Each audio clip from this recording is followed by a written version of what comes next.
सकाळी ऑफिसला जाण्याच्या घाईत असतानाच अरुणचा फोन वाजला. त्याने घाईतच फोन रिसीव्ह केला आणि हॅलो म्हटले. त्यानंतर त्याने समोरून जे म्हटले ते ऐकून अरुण जोरात म्हणाला, काय? समोरचा व्यक्ती जे काही म्हणाला त्यानंतर अरुणचा चेहरा गंभीर बनत गेला. अबोलीने त्याचा आवाज ऐकला आणि त्याला विचारले, अहो, काय झालंय? कुणाचा फोन होता? तुम्ही असे अचानकच सिरियस का झालात? त्यानंतर क्षणभर थांबून अरुण म्हणाला, अगं, प्रशांतच्या गाडीचा ऍक्सिडेंट झालाय. काय? अबोली जवळजवळ ओरडलीच. हो, अरुण म्हणाला. आता कसे आहेत ते? अबोलीने विचारले. प्रशांतला फार काही लागलं नाहीये, पण प्रीतीला जरा जास्त लागलंय, अरुण म्हणाला. प्रीतीचे नाव ऐकताच अबोलीच्या चेहऱ्यावरचे हावभाव बदलले. अबोली एकदमच गप्प बसली.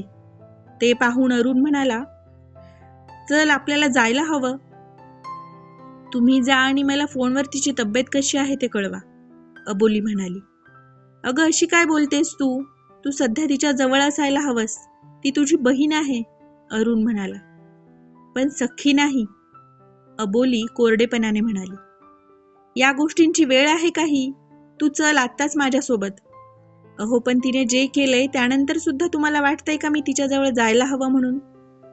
तुमचं मन मोठं आहे म्हणून तुम्ही सगळं विसरलात, पण मी अजूनही विसरलेली नाहीये, अबोली म्हणाली. मला आता वाद घालायची अजिबात इच्छा नाहीये.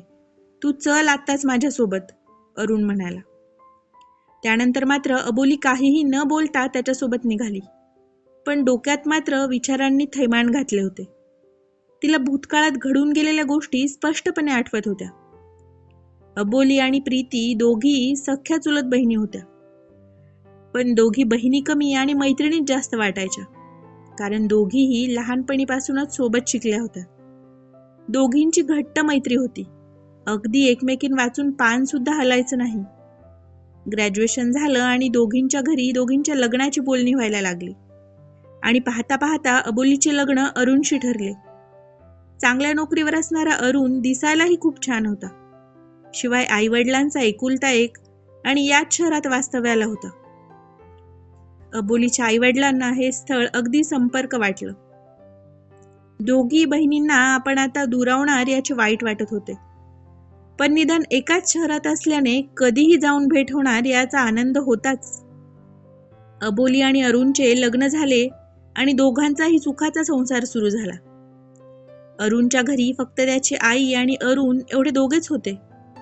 पण अबोलीच्या येण्याने घराचे गोकुळ झाले होते. अरुणची आई खूपच आनंदात होती. अबोलीने सुद्धा सासूला आई मानून घरच्या सगळ्या जबाबदाऱ्या हळूहळू स्वतःवर घेतल्या होत्या. या सासूसुनेच्या जोडीचे सगळ्यांना नवल वाटायचे. इतपत त्यांचं एकमेकांशी पटायचं. सगळ्या नातेवाईकांना सुद्धा खूप आश्चर्य वाटायचं यांना पाहून. असेच एका कार्यक्रमात अबोलीच्या घरी प्रीती आलेली होती. अबोलीच्या मावस सासूला ती खूप आवडली. शिवाय अबोलीची चुलत बहीण म्हटल्यावर काही प्रश्नच नव्हता. त्यांनी स्वतःहून प्रशांतसाठी प्रीतीचे स्थळ मागितले. प्रशांत सुद्धा चांगला शिकलेला आणि चांगल्या स्वभावाचा मुलगा होता. फक्त दिसायला जरा सावळा होता. पण प्रीतीला आणि तिच्या घरच्यांना तो मनापासून आवडला होता. शिवाय त्याचे घर अबोली आणि अरुणच्या घरापासून थोड्याच अंतरावर होते. सगळ्यांची पसंती जाणून घेऊन प्रीती आणि प्रशांतचे लग्न ठरले आणि थाटामाटात पार सुद्धा पडले. दोघांच्याही घरच्यांचे एकमेकांशी वरचेवर बोलणे भेटणे व्हायचे. दोघीही फोनवर सुद्धा एकमेकींच्या संपर्कात राहायच्या. अलीकडेच अबोलीच्या भावाचे सुद्धा लग्न झाले होते. सगळं काही व्यवस्थित सुरू होतं. पण या सगळ्याला एक दिवस दृष्ट लागलीच. प्रीती आणि प्रशांतने अरुणला एका मुलीसोबत हॉटेलमध्ये डिनर करताना पाहिले होते. पण चांगली मैत्रीण किंवा एखादी बिझनेस मीटिंग असेल म्हणून दोघांनीही दुर्लक्ष केले. पण सातत्याने 2-3दा त्यांनी दोघांना बाहेर सोबत पाहिले होते. आधीच लहान शहर आणि त्यातच या दोघांचेही सोबत फिरणे यामुळे बऱ्याच लोकांना यांच्याविषयी संशय येत होता. शिवाय प्रीती तर अबोलीची बहीण होती. सगळं पाहूनही न पाहिल्यासारखं करणं प्रीतीला शक्य नव्हतं. पण तरीही कोणत्याही सबळ पुराव्याशिवाय अबोलीजवळ विषय कसा काढायचा म्हणून प्रीती गप्प होती. पण अधूनमधून तिला विचारायची की अरुणची कुण्या मुलीसोबत मीटिंग होती का म्हणून. अबोलीला तिचे बोलणे आता विचित्र वाटायला लागले होते, पण ती प्रीतीला काही म्हणाली नाही. तिने अरुणजवळ विषय काढला. प्रीती काय आणि कसे म्हणाली ते सविस्तर सांगितले आणि आपल्याला प्रीतीच्या म्हणण्याचा नेमका अर्थ कळत नाहीये हे सुद्धा सांगितले.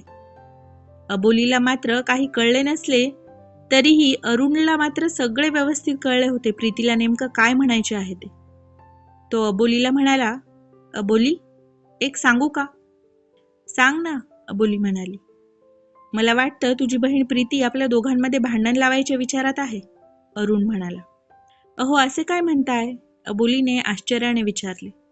म्हणजे बघ ना, तुझ्या मनात विनाकारणच माझ्याबद्दल नको ते विचार यावेत, तुझ्या मनात माझ्याबद्दल संशय निर्माण व्हावा म्हणून तुला माझ्याबद्दल खोटं सांगते, अरुण म्हणाला. अहो, असं का बोलताय तुम्ही? ती बहीण आहे माझी, तिला माझी काळजी वाटते म्हणूनच ती मला सांगायचा प्रयत्न करत असेल ना. कदाचित तिचा गैरसमज झाला असेल. ती आपल्या दोघात गैरसमज निर्माण करण्याचा प्रयत्न का करेल? अबोलीने आपले मत मांडले. तूच विचार करून बघ. तू तिच्यापेक्षा प्रत्येक बाबतीत सरस आहेस. तुला नेहमीच तिच्यापेक्षा उत्तम गोष्टी मिळाल्या आहेत. म्हणून तिच्या मनात कुठेतरी राहिली असेल न ग ती सल. म्हणूनच ती अशी वागत असेल. म्हणजे मी म्हणतोय असे काही नसेलही कदाचित, पण माझ्या मनात आलं म्हणून तुला बोलून बसलो. तू काही जास्त सिरियसली घेऊ नकोस माझं बोलणं, अरुण म्हणाला. यावर अबोली काहीच बोलली नाही. शेवटी असे काही नसेल म्हणून अबोलीने त्याला समजावले आणि आपल्या मनातील विचार झटकून दिले. पण अरुणने संशयाचा किडा तिच्या डोक्यात सोडला होता. आज नाही तर उद्या तो त्यांच्यातील नात्याला पोखरणार होताच. शिवाय प्रीती तिची बहीण असली तरीही अरुण तिचा नवरा होता. त्याच्यावर तिचं खूप प्रेम होतं. आपल्या सुखात चाललेला संसार उद्ध्वस्त व्हायची अनामिक भीतीही होतीच. प्रीती आणि अरुण दोघेही विरुद्ध बाजूने बोलत होते आणि अबोलीला या दोघांपैकी फक्त एकावर विश्वास ठेवावा लागणार होता. आणि साहजिकच अरुणचे पारडे जड होते. असेच काही दिवस आरामात निघून गेले. त्यानंतर प्रीतीने अबोलीजवळ हा विषय कधीच काढला नाही. पण एके दिवशी अचानकच प्रीती घाईतच आली आणि तिला म्हणाली, अबोली, जीजू कुठे आहेत ते माहीत आहे का तुला? हा काय प्रश्न झाला का प्रीती? म्हणजे काय, मला नाही माहीत असणार तर कुणाला माहीत असणार? अबोली मस्करीच्या मूडमध्ये म्हणाली. तू सांगणार आहेस का? प्रीती गंभीरतेने म्हणाली. प्रीतीचा गंभीर स्वर ऐकून अबोलीला सुद्धा ती मस्करीच्या मूडमध्ये नाहीये ते कळले होते. म्हणून ती म्हणाली, अगं 2 दिवसांपासून मुंबईला गेलेत.